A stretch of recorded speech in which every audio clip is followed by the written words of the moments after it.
Hi, Tracy here with BibleJournalingMinistries.com, and in this video I'm going to show you 12 easy things you can do to help spicing up your Bible journaling adventure. If you're ready, let's go ahead and get started. Tip number 1, try a new Bible size. Sometimes we have our own Bible journals. This is mine. That has all of the momentum work that I've done in it.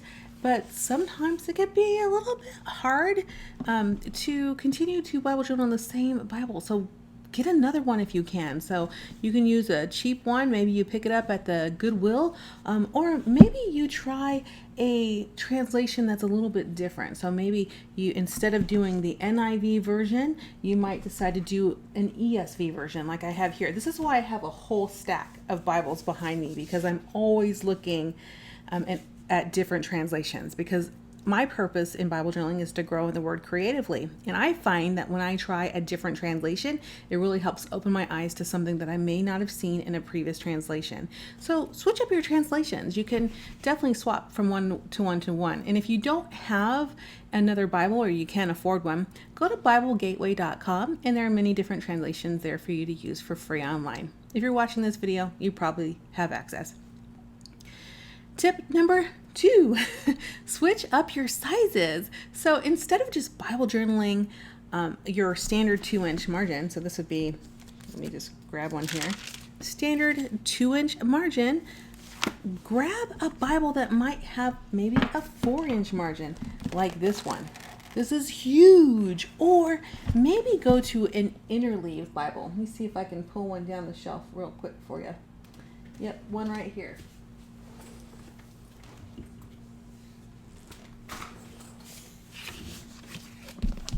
The interleave Bible has a blank page, so you have plenty of space to Bible journal.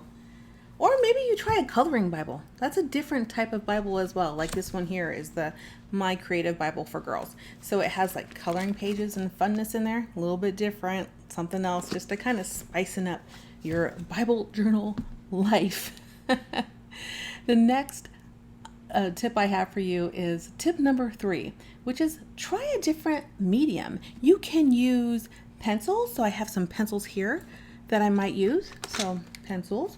Or if you get a little bored, maybe you should try some acrylics. I have some acrylic right here that I can share with you. Or if you don't like acrylics, you can always try watercolors. I've got a whole set here that I use frequently. In fact, the yellow and the pink are almost gone. I think I'm going to have to get some more watercolors. Here. The next tip is to learn a different technique. So maybe you have had just a lot of fun with our Bible journaling printables. So you've been having a lot of fun doing digital Bible journaling and printing them out at home. But maybe you want to try a little creative lettering, maybe some brush lettering techniques. Maybe you want to learn how to paint a tree or paint a girl's face.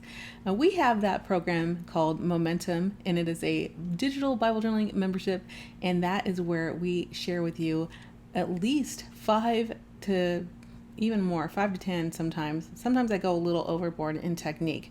So that is where you'll learn different techniques that you can use in your Bible journal, and it includes everything. So that's an example of something that you can do to really help spicing up your Bible journaling life. The next one is to Bible journal all scripture. So our tendency in Bible journaling is to Bible journal the Psalms, Proverbs, Proverb 31 woman, the Gospels, Acts, a lot of the New Testament stuff. We rarely will go into Revelation.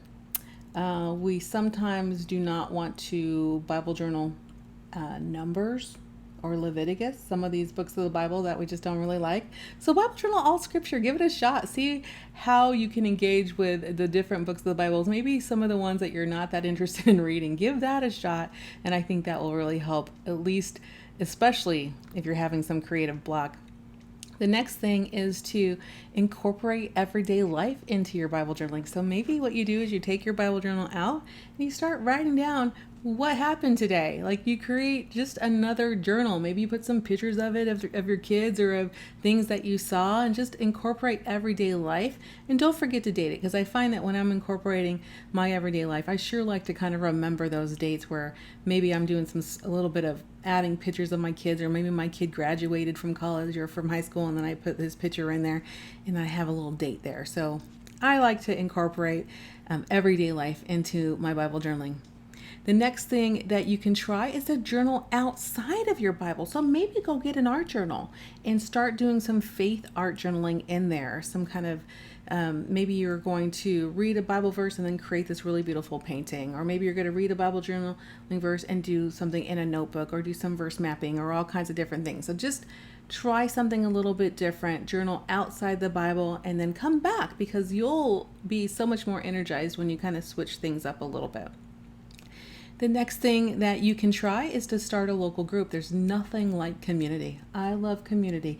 And when you're in community, you continue to encourage each other and lift each other up. And it really just helps with your Bible journaling journey. And it really, if you get to the point where you're just like, oh, I'm so tired of Bible journaling, I don't even want to do it anymore, then you really need to be in community, because you will be inspired by so many other people's work and their stories and their testimonies and everything that they're doing to grow in the Word and to build that relationship with God and experience all that joy and peace. It will just inspire you to continue to do some Bible journaling as well. The next tip I have for you is to encourage others. Sometimes when we're feeling a little bit wah wah on ourselves, it's nice to go out and then just be the light to other people. And when you're nice to other people and you lift them up, it just kind of warms your heart a little bit too.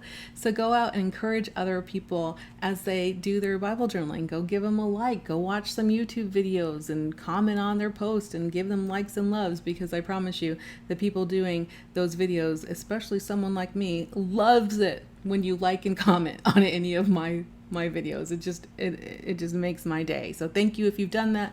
I appreciate it from the bottom of my heart, and I hope that you like and subscribe to our channel.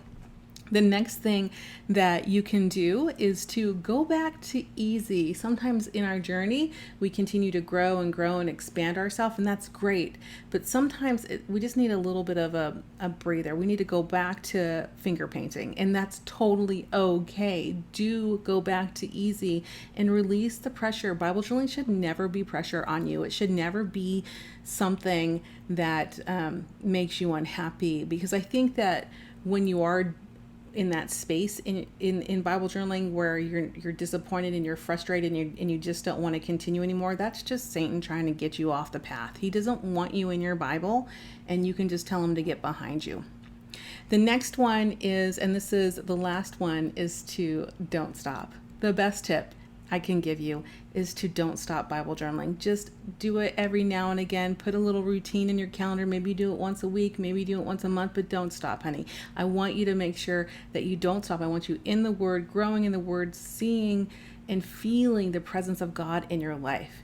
Because when you know the Word and you put it in your heart, your life will change and it will transform you. So I hope that this video was helpful to you. Give us a like and subscribe. And don't forget to hit the bell notification if you're on YouTube. And that way you will be reminded of when we post our next videos. All right. I hope you have a wonderful day. Bye.